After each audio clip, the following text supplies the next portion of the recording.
I am ready to go.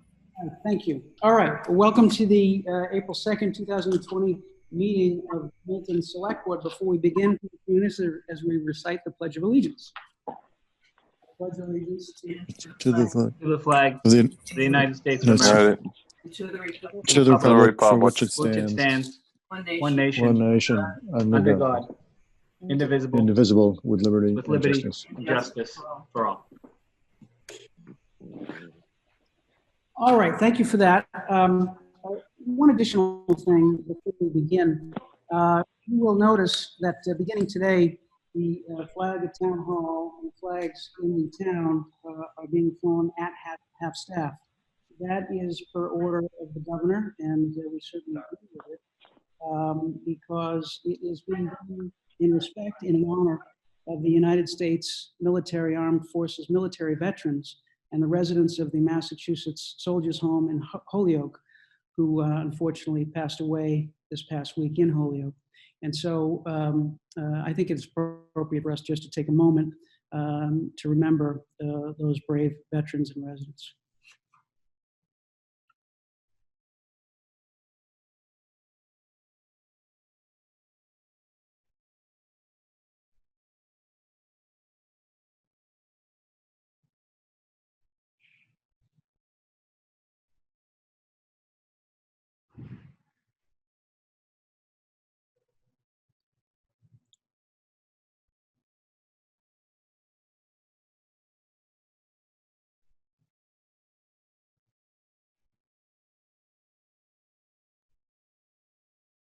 Thank you for that. Next, not on the agenda, but related to the COVID-19 issues that we're discussing, I'll ask Caroline Kinsella to give us an update from the Public Health Department. If Hillary, you could unmute Caroline, and if the rest of us could mute so we can hear them. Great. Go ahead, Caroline. Thank you, Chair Zulus. Thank you, Chair Zulus. So today, April 2nd, in Milton, we have 38 positive cases of COVID-19. We've reached out to those people, and also the close contacts are being quarantined. So right now we have 38 positive cases. I'd encourage again the social distancing practices that we've been doing in Milton, and also the message to stay home and isolate from family members if you become ill. So that's my update. Thank you, Caroline, and thank you for your continued work on this. Any questions or comments from the members on Caroline's update? Hi, everyone. Michael, if it's okay. It's Richard. Go ahead, Richard.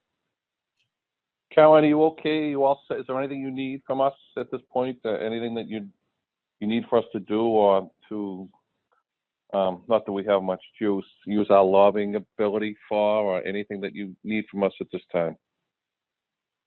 Well, thank you, Richard, for asking that question.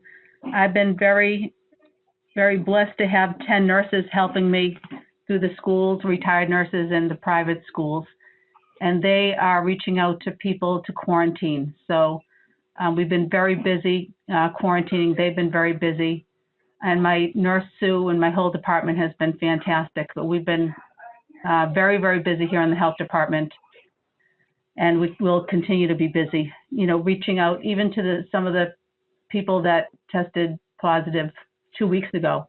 We're just closing some of those cases now, but we're reaching back out, and we've been in contact with everyone who has been positive and their close contacts. So we've been extremely busy.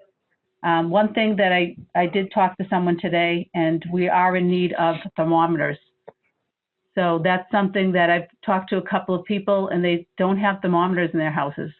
And I know CVS is out and a couple places that I checked. So we're working on trying to get thermometers to people because they don't have thermometers in their house. So that's what I'm seeing.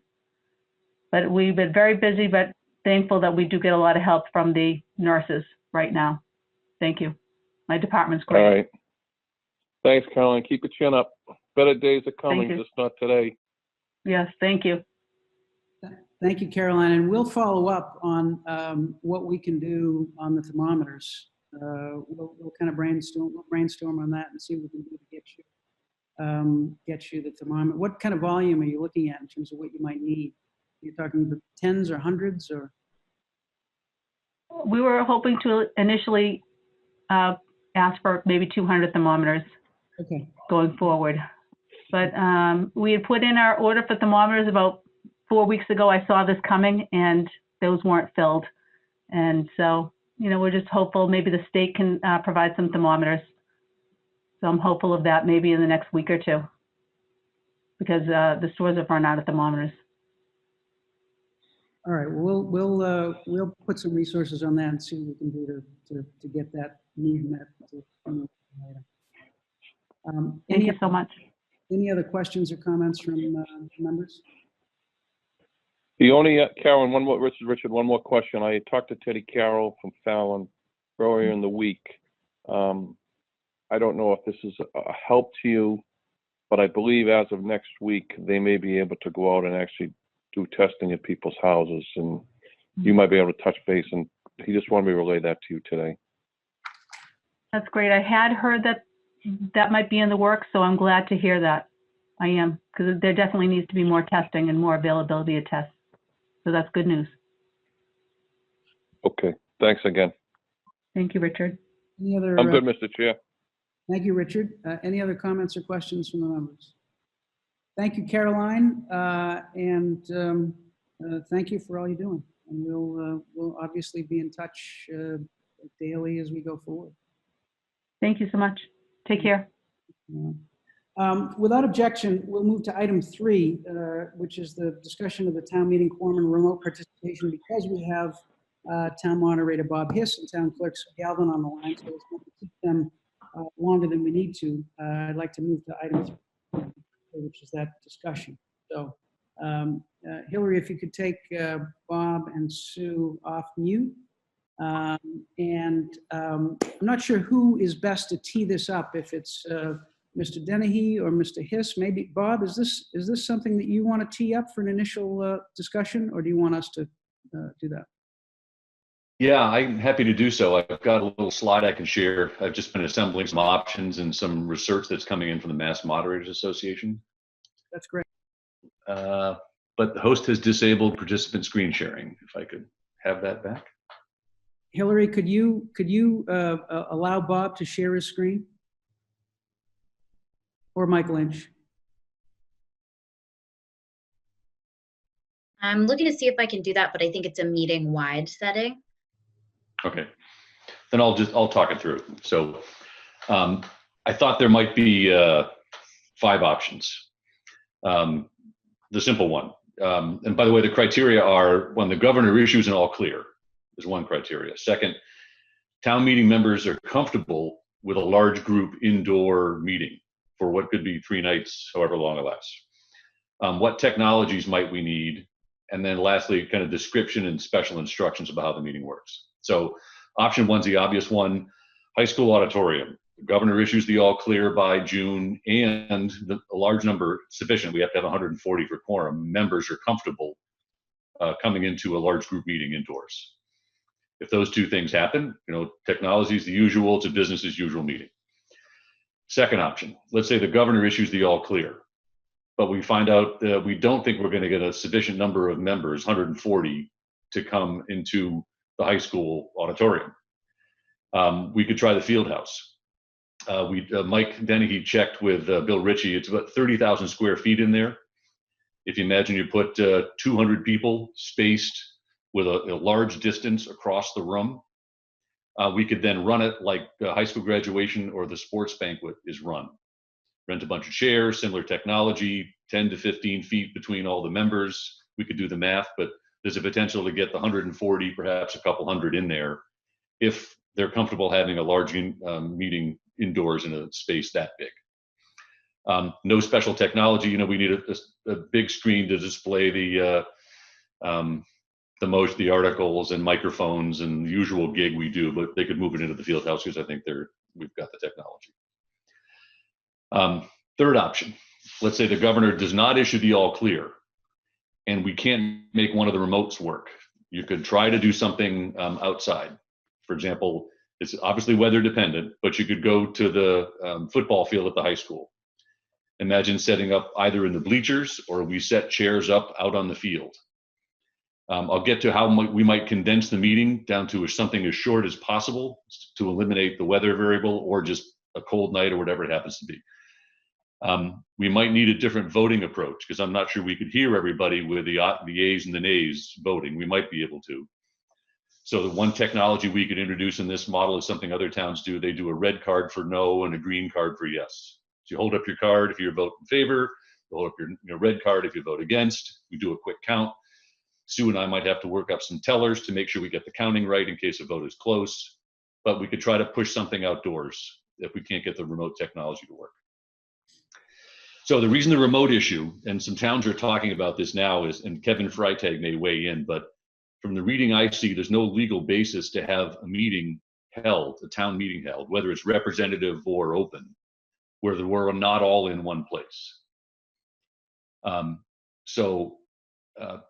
Kevin, I don't know if you can weigh in on that, but that's the reading we're getting from some of the mass moderators, including one who is a town council to about 30 towns across the Commonwealth. Mr. Hiss, I think that's consistent with what I've been hearing as well.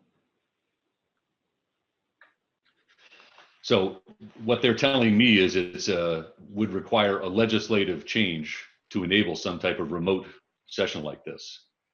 The only kind of remote meetings that I'm aware of that have been legally held are under the open town meeting format, where, for example, they sometimes get 6,000 people to want to come vote on a really controversial article. So they will set up satellites. So imagine we'd have everybody in a core room. They set up like a satellite at Fuller Village or another one at all the different schools around town. You have assistant moderators in the satellite locations. There's video with TV screens. There's the moderators then record the count. There's microphones to be able to speak so that everyone can hear. But that's the closest thing to a remote town meeting that's ever been approved and legally tried, and is pretty common in the open town meeting format. That doesn't solve our how to get 140, perhaps 200 people in, unless we end up with 20 locations of 10 people each who are comfortable being in that setting, which would be 20 assistant moderators and 20 different locations with technology and such. Feasible, you could see, but and maybe that's all we can do if we can't get the legislative approval for one of the remote ones. I'll just drain the content for a minute. By the way, the legislature have gotten an update today, and maybe some of you are aware of this. They are putting through the legislature, it looks like it's going to have to go to a separate bill, the concept of holding town meeting after the June 30 deadline, the end of the fiscal year. They were trying to bundle that through, I guess, some other bill. One of the town moderators is a member of the legislature. And so he's reporting out kind of status on what's going on. So they're going to put it in a separate bill, and because there were some concerns with the way it was structured, and then look at it separately. If it's still open, there may be an opportunity to introduce the concept of a virtual town meeting. I don't believe that's in the language today from what I'm seeing. It's really one to just extend the date for the current format we have at town meeting. So let's say magic happens and we either decide to go ahead and do this, we get a waiver, there's legislation. So two options I thought of in town meeting. One is we could try to do what we're doing now, of a Zoom video meeting with phone access for people that don't have the video conference. We could research some of the smartphone voting apps that are out there. There are some that some of the towns have looked at for town meeting. And if you've ever been to a big trade show, there are apps that are distributed to trade show participants where you can vote on things that happen inside the meeting. So they run not necessarily on a Wi-Fi network, but on a cell phone network. So we'd have to procure one of those, set it up, test it out, probably run a dress rehearsal and training sessions for the town meeting members, some of whom will have just been elected, by the way. So we might have to have a couple of them, one way in advance for the folks that are perhaps not up for election, and then another session for those who just got elected. And then try to run it like you're running this meeting using the electronic technology. We'd have to have some registration to make sure we're only getting town meeting members that are using the technology. So it'd have to be kind of a controlled access. Be a lot of work to set it up, but it's conceptually possible. And then the last option that some are talking about are everything's the same, except instead of trying to roll out a new technology like this, use something like one of the Google Sheets apps, where people can record in a spreadsheet-like format a yes or no vote by article. And then we could dynamically watch the votes collect over the course of the count, and then record the final vote on each of the individual articles that way. So those are the 5 things I could come up with on this. Thank you, Bob. That's what I might do is ask, since Sue was on the line, ask Sue what her thoughts are on this, and if she has anything further to add, and then we can bring the members in for questions or comments. Sue, is that? So I think, Bob, I'm here. This is Susan. Thanks for everybody, what you're doing. I think Bob said really summed up every possible scenario that we could possibly do. I think some are much more difficult than others, and would require quite a bit of time and thought in order how to actually make it happen, but I'm sure it could be done. Okay, well, that's helpful. So questions or comments from the members? Questions, comments, or thoughts from the members?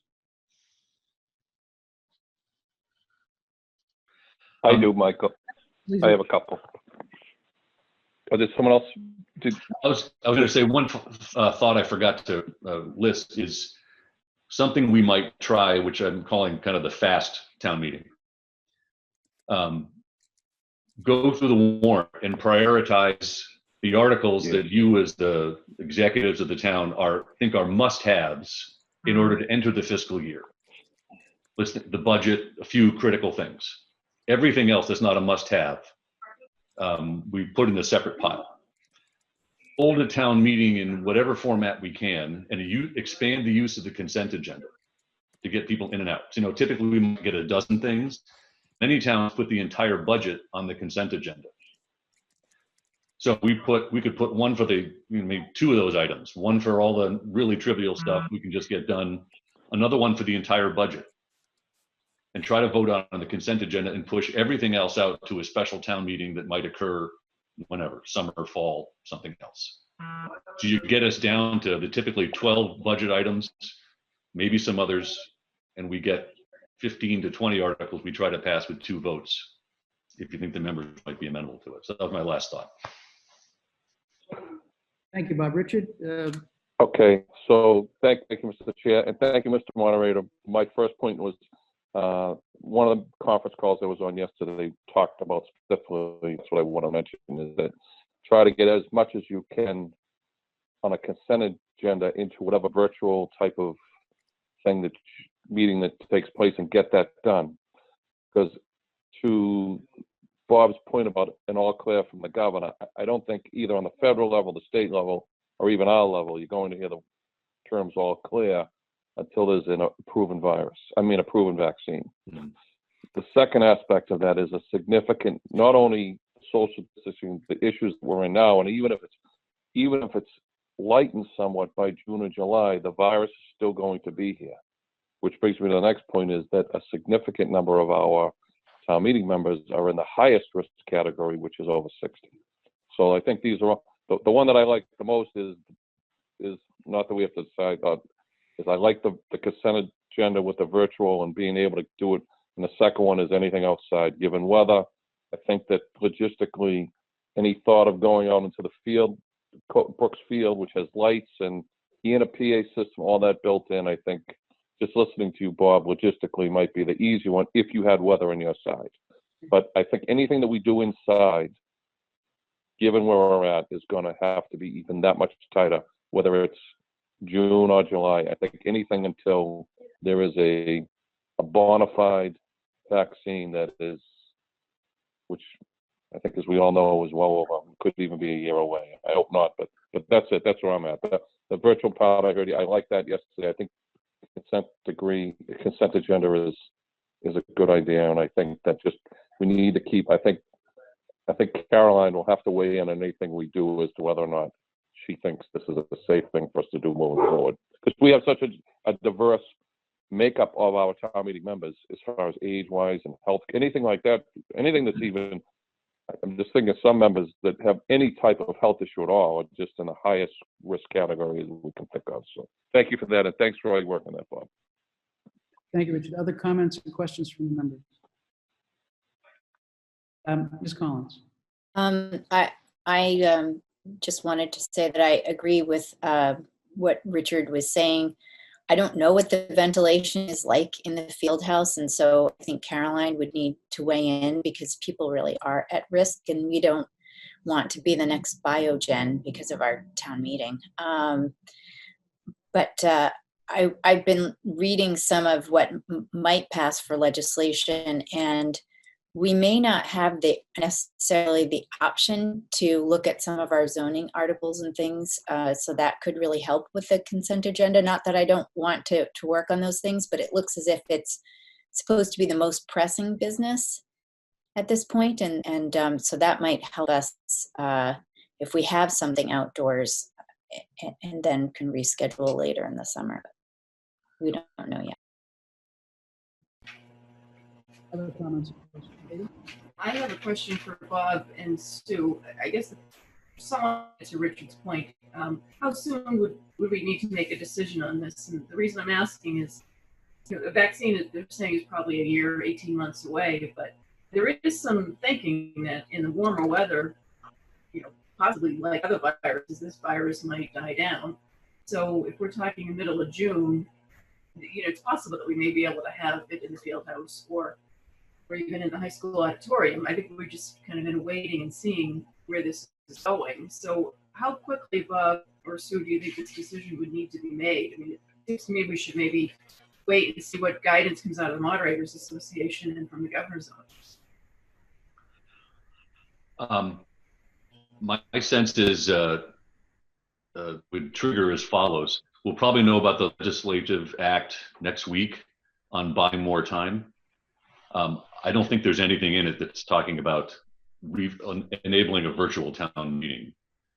So I would bet we could wait till the last possible minute, because if the options are then only, let's say, the field house or the football stadium, I won't speak for the schools, but probably a week's notice, and they could get it set up. And Mike, I think, is already checking on the availability of the field house now. I doubt there's any outdoor athletic events that are going to happen on June 15 on the football field. But the technology is pretty light. It's mics and chairs. And then, thank you. And then my second question is, and this probably isn't on the agenda, we might need to discuss this at a later meeting, but should we consider pulling some of the articles at this point? I like your idea that we could just extend the meeting until the summer or the fall to consider some of the more complex ones. We do have one that our board has submitted relating to the investment of trust funds in the S&P. It's broader than the S&P 100. That's how it started out, but it's really in the broader market than just the S&P 100. And I've been thinking, with all the roller coaster ride the markets have been on, maybe this is not the time to consider that. But there's an argument for the flip side as well. So maybe that's something that we might want to think about. Should any articles be pulled now that we have some additional time to get the warrant in final form and postpone them on our own until next fall or next winter? By the way, whether you pull them or not, the technique we can certainly perform at the meeting is to say articles 20 through 50, all in favor of deferring to the special town meeting in the fall of 2020. So, we can just get rid of them all in one vote that way, if with the permission of the members. Other comments or questions from the members? Yes, Chairman, this is Susan Galvin. I just want to remind everybody that we will be having a state primary and a presidential election in September and November. So as it stands, there's no legislation to postpone those or anything. I don't know what our annual election will look like. We may be proceeding with, I anticipate a huge absentee early voter participation, but as of right now, the polls would still have to be opened. There's no legislation that allows us to not offer polls to voters. So I think when we're thinking of postponing special elections to the fall, we will have to keep those items in mind. Sue, given that, given the primary and the presidential, would August still be feasible? Just well, the September primary is for the state. That's scheduled for September 1st. That's right. And again, I don't know, and none of us know through our crystal ball what the situation is going to look like at that time. That's right. That's right. All right. And if, in fact, we are up in numbers with absentee and early voting, my office is going to be in complete election mode. We would not be able to even consider the influx of work that town meeting creates for my office. Right. Well, that's helpful. That's certainly an important variable that we're going to have to keep at the forefront. Bob, in terms of planning, I guess it's possible that the high school or the schools could plan something and get something in shape pretty quickly. But you mentioned before maybe training town meeting members. Do you think it may make sense to start getting a plan in place? You know, let's say there's legislation that passes next week. Does it make sense to start getting, you know, Plan A and Plan B in shape over the next few weeks so that we have some kind of sense of which direction we're going to go to?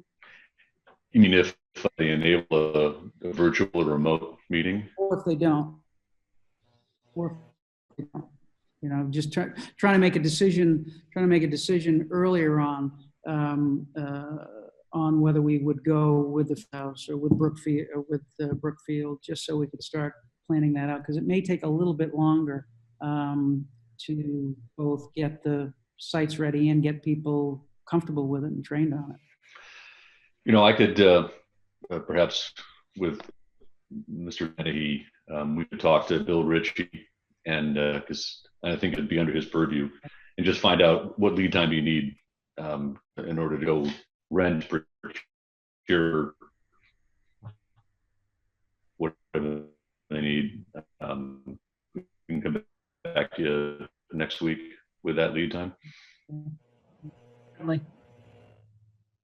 All right. Any other comments or questions on this topic? Bob, I'm sorry about the shared screen. It worked before, and we'll make sure that it works for you next time. I'll send it into Mike so you've all got it in case you have any interest. So we'll try to publish. We'll try to put it up on the website. So I mean, at least people will get a chance to see it. Very good. All right. Thank you, Bob. Thank you, Susan. Okay. Thanks all. Bye. Thank you. Thank you, Susan.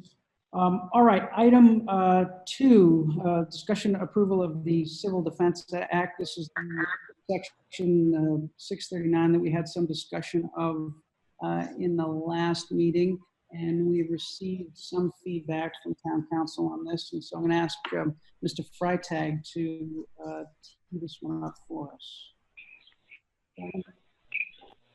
Thank you, Mr. Chair, and good evening, members of the board.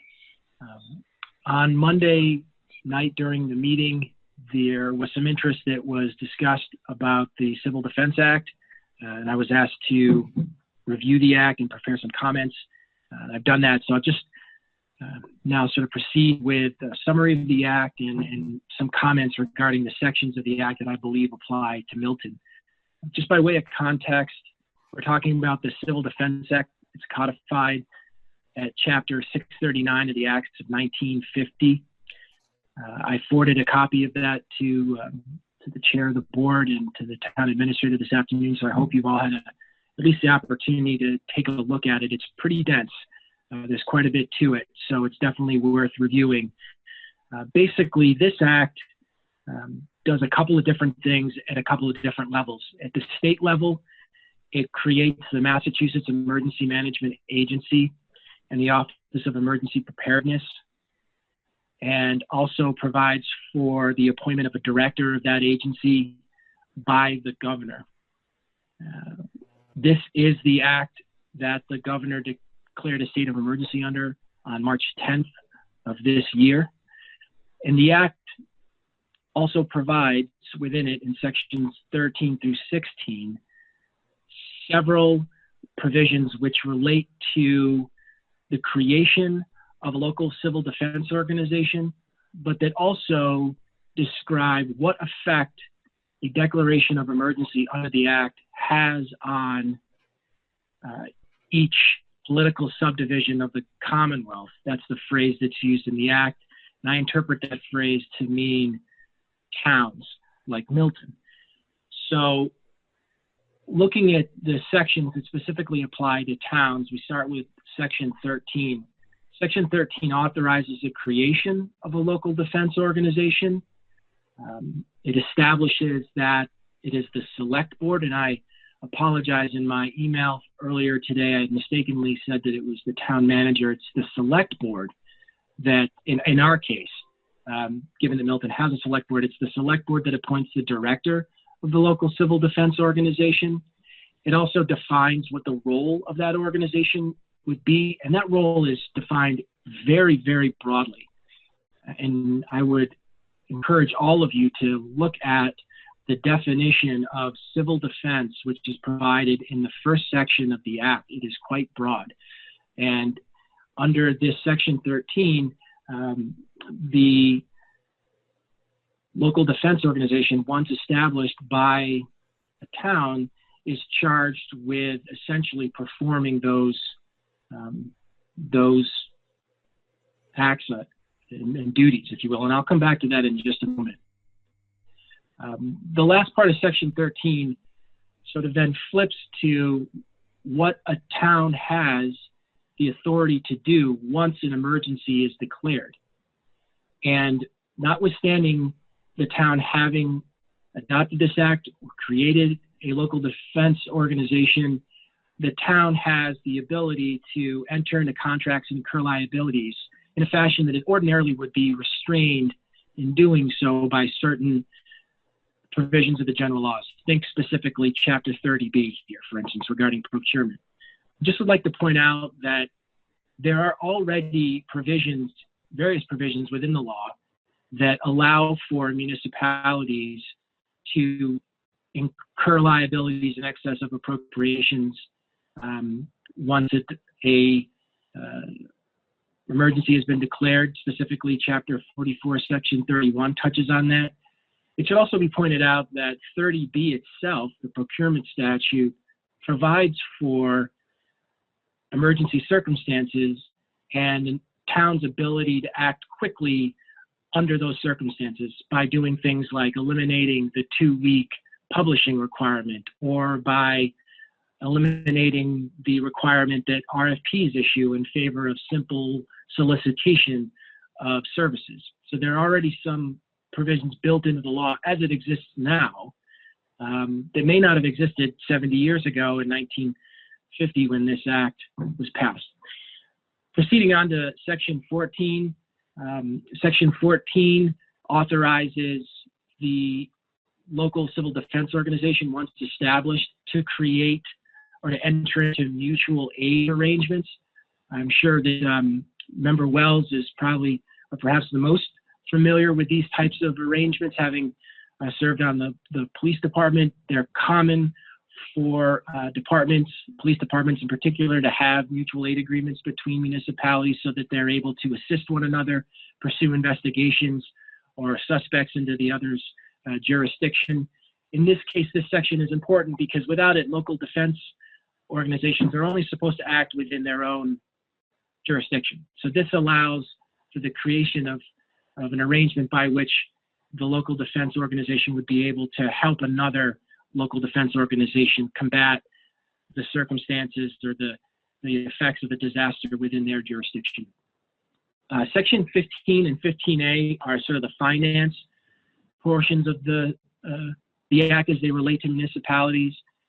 They provide that towns, that the towns, the political subdivisions of the government of the Commonwealth can make appropriations for their local defense organizations. That's in Section 15. And Section 15A just basically sets out the means by which the municipalities can raise those funds, whether it be by incurring debt or taxes or other forms of or other options that are available to the municipality to raise those funds. And finally, Section 16 goes back to the municipalities themselves. Again, not the local civil defense organization, but the municipality itself. So once a declaration is made by the governor under this act, the municipality itself, which again is referred to in the act as a governing body of the political subdivision of the Commonwealth, they are directed to, by this section, to use the services, equipment, and supplies and facilities of the departments within the town to the maximum extent practicable, and the officers and personnel of those departments, offices, and agencies to the maximum extent practicable, to be able to do two things, really, to sort of facilitate the actions of the governor in sort of his attempts to perform these civil defense functions, but also to sort of, it appears to sort of manage or coordinate those agencies' abilities to react and deal with the circumstances that might be present within the jurisdiction of the town itself.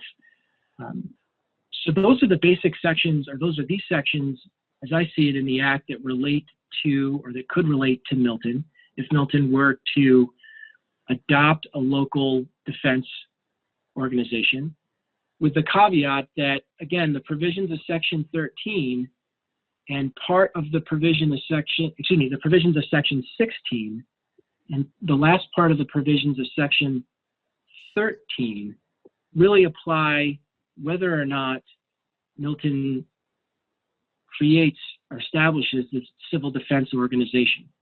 So these sections sort of are split between what a local civil defense organization can do once it's created, and also what the town can do once a state of emergency is declared by the governor.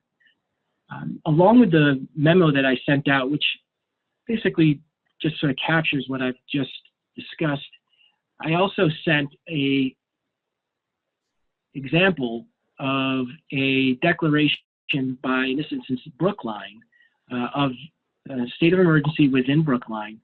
And in that declaration, they also created or established this local defense organization.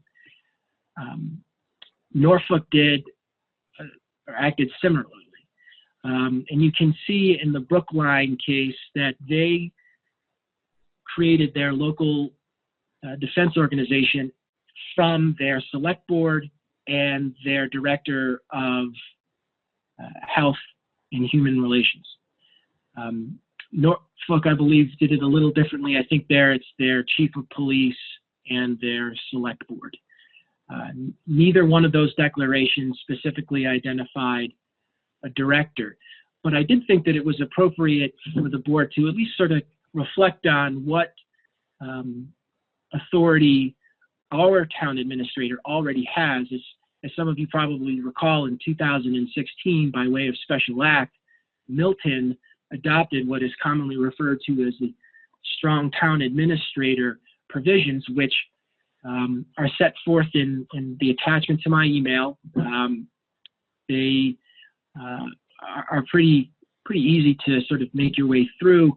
And you'll see there that the town administrator on those provisions, in large part, is tasked with sort of the administrative day-to-day functioning of town government and the heads of the various departments in town government. So it is distinguishable. Those roles, those duties are distinguishable from what duties might be assigned to the town administrator if the town administrator were appointed to be the director of Milton's local defense organization if Milton decided to go that route.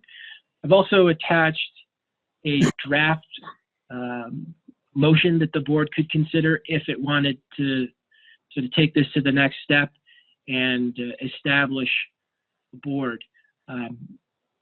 Again, I would just state I think that it's I think that the act itself is quite dense, and you'll see when you read it that it's really reflective of the circumstances of the 1950s. Specifically, its references to things like air sirens and warnings of attack or sabotage. So it sort of comes out of a different era, and I think that it's probably worth pointing out that, at least at the municipal level, my suspicion is that at the time that act was passed, that the towns in the Commonwealth weren't probably acting at sort of the level of sophistication that they currently do with the various layers of administration, whether it be a town administrator or sort of the structure within town government of various department heads. And they certainly weren't in a position to communicate with the sort of the executive part of town government, the select board or town manager or whatever it was, with the different services and departments within the town, specifically perhaps the fire department and the police department, to the extent that we currently see Milton sort of coordinating all of those pieces now. In the last couple of weeks, I've noticed, and I'm sure all of you have too, because you've been in all the meetings, how regularly this board meets and takes up these issues and is able to get input from a lot of these boards and departments and stakeholders and members of the public. So I think that it's probably worth noting that the circumstances that we're in right now are somewhat different from sort of the framework of town government in the time in which this act was passed. So having said all that, I would strongly suggest that everyone sort of work through that act. It is very dense. It is in parts very broadly worded, and by and large, most of that act refers to things that the governor or the director that's appointed by the governor can do. It's just a small subsection, specifically those 4 sections that I've sort of gone over tonight that are addressed in the act that relate to municipalities. Thank you. Thank you, Kevin. That's very helpful. Thank you for the background. The only thing that I would add is the governor's order of March 12th gave this board a lot more flexibility in terms of how to meet, and has said our ability to meet and to make decisions on a lot of these things very quickly and very nimbly over the last 2 weeks. It's quite an extensive list of things that we've been able to do because of the additional tools in the toolbox that order gave to us. So, and then the only other thing I'd point out, I think you alluded to, is in the section, the local, the director of the civil defense organization would be subject to the direction and control of the appointing body, which is this body. And so we'd be in the same position. If Mike were appointed, we'd be in exactly the same position, because Mike is subject to our direction as the town administrator. So, with those additions to Kevin's very helpful discussion. Let me ask if there are any comments or questions from the members. Mrs. Collins? So this tracks with how I read it. I guess my one question is, if Mike is ill for some reason or something happens, and who's next as far as doing administration for the town? Do we have that succession sort of laid out? Well, we don't have an assistant town administrator. You know, that's been bandied about for a little while, but we don't have currently an assistant town administrator. So the question is, administratively, where would that next fall? And the other question is, I don't know. we do have the LEPC. So do we need to sort of note in some way, or is this even how we would want to handle things, that administration would be largely split from the emergency operations, and how would that work? Well, let me just add that I did say that we do have an assistant town administrator. Paige Ippolito is assistant town administrator and HR director. So presumably it would fall next to Paige if Mike were ill. So, Ms. Conlon? Chair, to that point, you know, that it's a bit of a challenge because the assistant town administrator role was not historically strictly a human resources position. And that's why the idea has been to hire a CFO, assistant town administrator, who would really be the second in command more so than the HR director. But right now, the way things stand, it is the assistant town administrator for human resources. Yeah, I think Melinda raises a good point, and that's something we should probably think about. In a circumstance like this, it probably makes a lot more sense for it to be the public works director or the chief of police or someone who's in a role that's more related to areas that are more associated with civil defense. That's just a human resources role, but that's something we'd have to think about. But we do have the local emergency planning committee. My thought is that this 1950 legislation is not something that we need to do at this point. A lot of the reasons already stated, including that we've already declared an emergency. We have the local emergency planning committee. The town administrator, who I think is doing a great job, has the day-to-day operational authority and has been very active on the public health issues, the operational issues, public works issues, public safety. So I think we have that structure really already in place. And Kevin can correct me if I'm wrong, but it doesn't sound to me that this statute is going to address the issues that came up at our last meeting, which were, you know, if the hospital should need the field house, could the town administrator, you know, override the schools or tell the schools what is needed and just make that decision on his own? And I don't hear that invoking this 1950 statute is going to give us any authority over the independent boards or over private entities like the nonprofit institutions and the college and so it seems to me that we have good structure in place. The boards are meeting frequently, as the chair said. We have this new technology that's enabled that, and I think we're already doing a lot of the things that are contemplated by this 1950 legislation. So that's my 2 cents.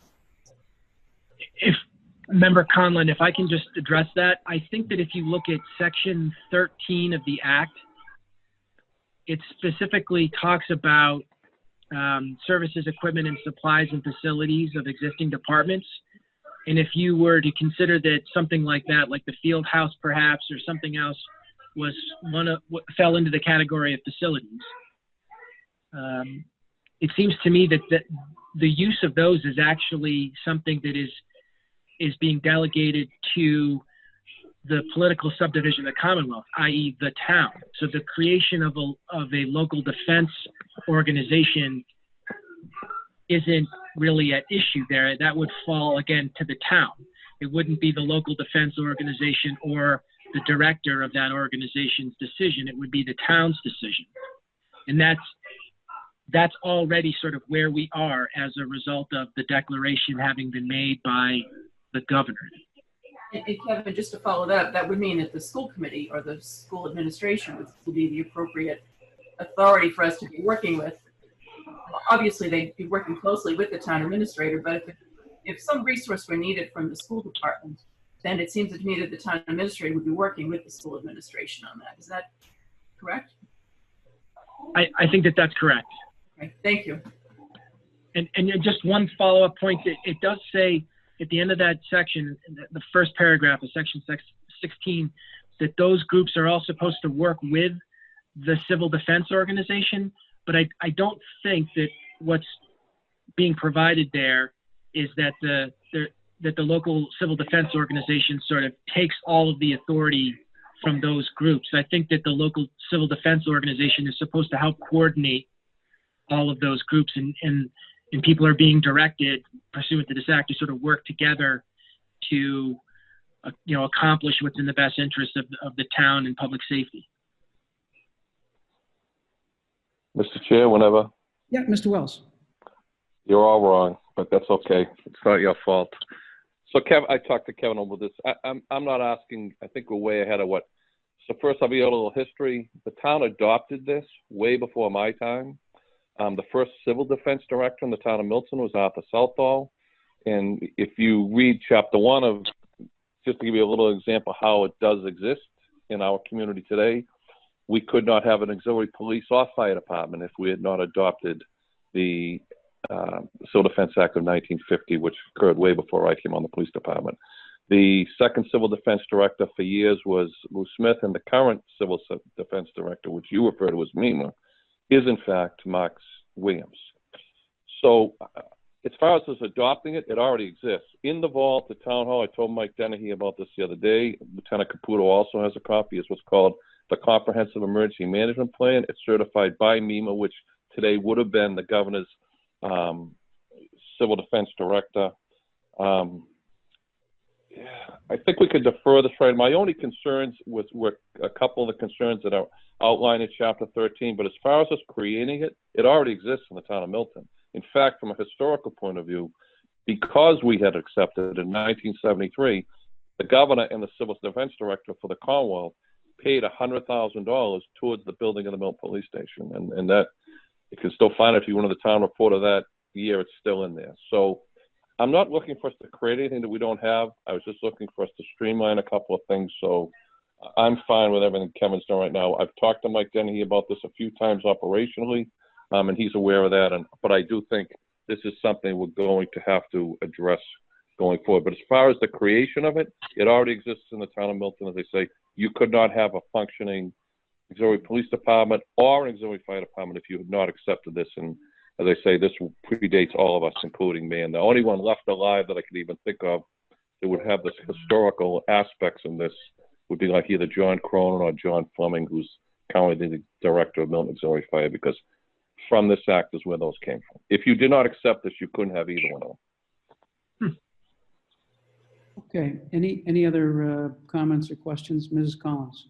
Well, I actually, when I read that, I wondered about that, Richard. So thank you for the clarification. I thought maybe there was subsequent legislation that allowed for that. But I guess I would be interested in, as you said, Richard, maybe now is not the time, but I'd be interested in knowing what how we could streamline things. I agree. So I'd be interested in hearing. And Mr. Chair, just one final point. So it is true, going back to what Kevin said, that the Civil Defense Act came out of World War II, and it was, Katie, you might remember as your kid, some of the fire stations in Milton, actually some of the same areas of the hills, basements, and were considered civil defense bunkers where you could go because it was the nuclear threat back then. The LEPC, which is I'm not that okay, well, it goes to my time. So if you lived in East Milton, you went to the basement of Engine 2. But and then the LEPC, which is an offshoot of all of this, came from the hazmat. That's when hazmat situations started to come, and then the LEPs, which I'm very proud of the fact that ours is what they call fully certified. is another rollout for that. But as far as we've already adopted, I'm not looking at us for doing any of that. And as for to Melinda's point, I think you can always learn from everything. But I'm good. My only questions were a couple of things in that are outlined as Kevin touched about, and he and I talked about this in chapter 13. But I think to Katie's point, we're all right with that. We can come back to this at a later point. I'm okay with it for tonight. So I just have a follow-up question then, because I mean, Rich is right that we have a MEMA organization that is the auxiliary fire and the auxiliary police, and they've been around for a long time and they do a lot of good work. But if looking at the Brookline order, I'm guessing that Brookline must have had an auxiliary police and an auxiliary fire, but they still saw some need to appoint themselves and their director of health and human service as their local civil defense organization. It sounded They didn't. They did not. So to your point, they did not.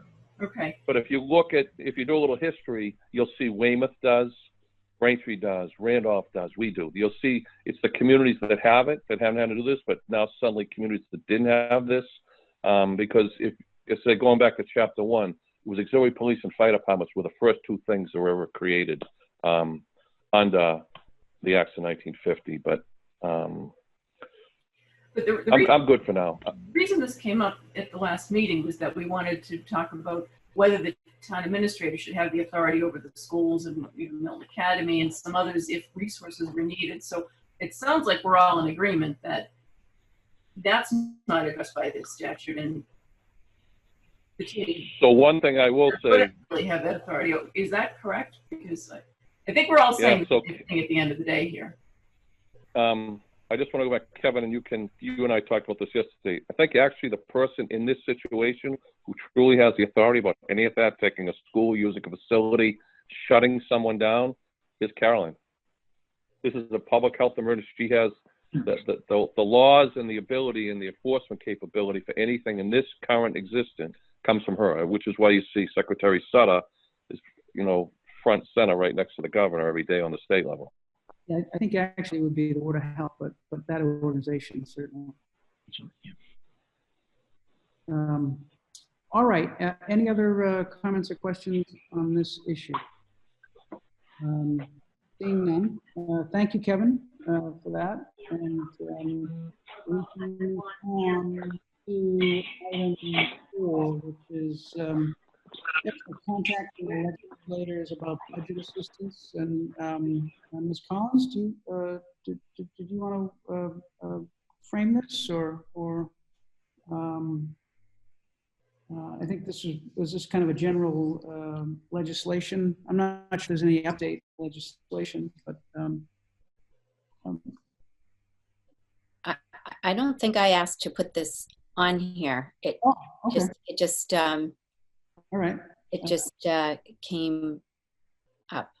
Okay. So I don't know where it came from. Okay. All right. All right. So then we'll move on. Does the town administrator have any? We don't have it on the agenda, but I'll just ask the town administrator if he has anything to report on. I do, if I could, Mr. Chair.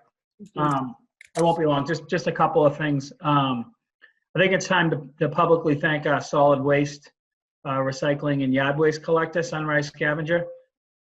They have continued service in our community during these unprecedented times. We were in a conference call, myself and DPW Director Berkeley, on Tuesday, and I was a little concerned about that conference call. The general manager and operations manager actually put both of our minds at ease, and they were asking if we needed additional services. I thought they were going to cut back, or there was a whisper in the industry that some communities were going to collect all material on one truck and not separate it. But couldn't have been happier after I left that phone call. Sunrise Scavenger is dedicated throughout this pandemic to continuing to service the town, and we really appreciate that. Having said that, I think we also need to thank the residents for their adherence to the pay-as-you-throw sticker program. It's not easy buying weekly stickers if you don't have a barrel, or if you have some excess with town hall and the library closed.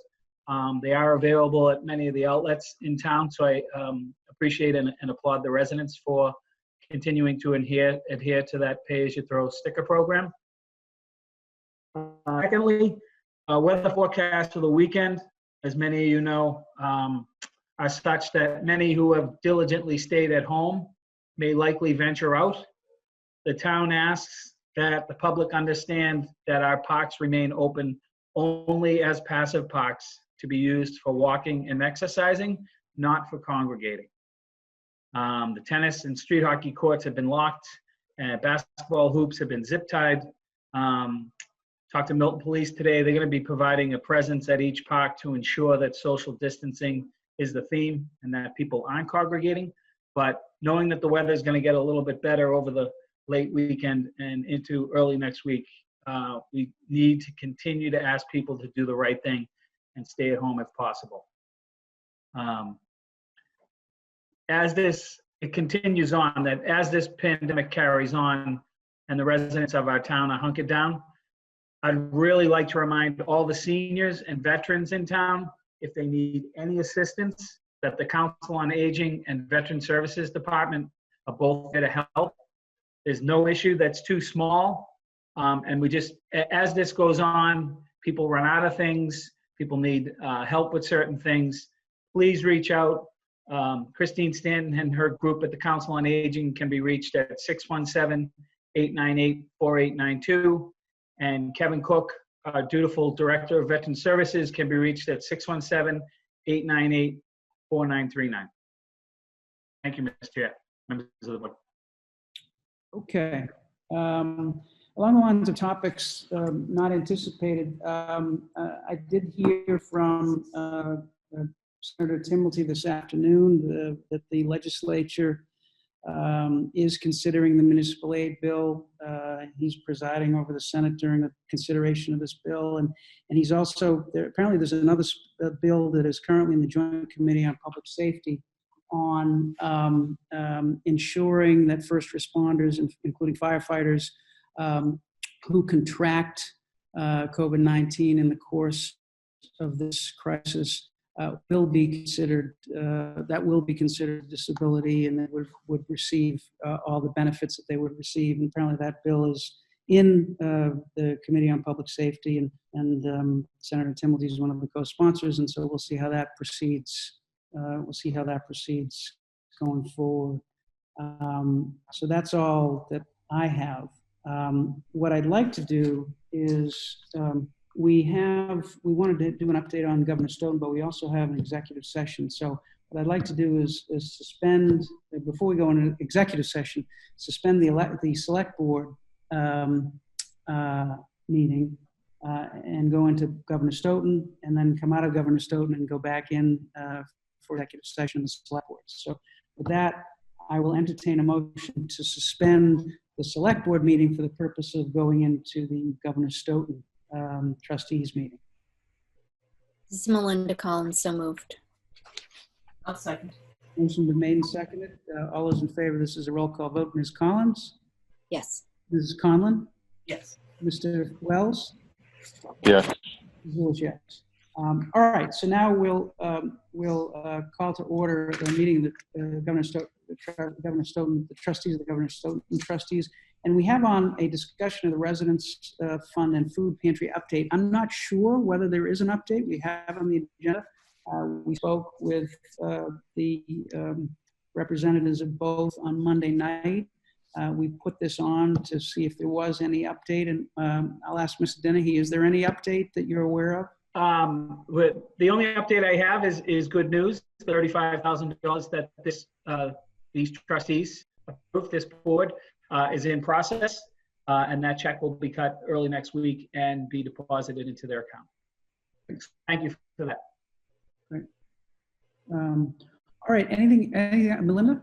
Well, they were on the stakeholder meeting today, Pastor Shelley on behalf of the Food Pantry and Noreen Dolan on behalf of Milton Residents Fund, and which I know you were on that call, and they seem well situated for the moment. So just so that people know, and they are available if people have needs to please contact them, and you can find that information on the town's website as well. Great.